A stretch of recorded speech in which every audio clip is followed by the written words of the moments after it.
How to play Baseball 9 against your friends. Now, in this video, I'm going to be providing you researches for you to be able to see if you are able to play Baseball 9 against your friends.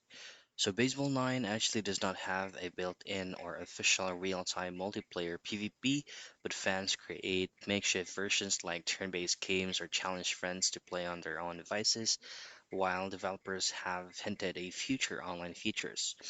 Now, if you go directly into the game, you won't be able to find that option because this is an AI created, or opponents is gonna be all an AI.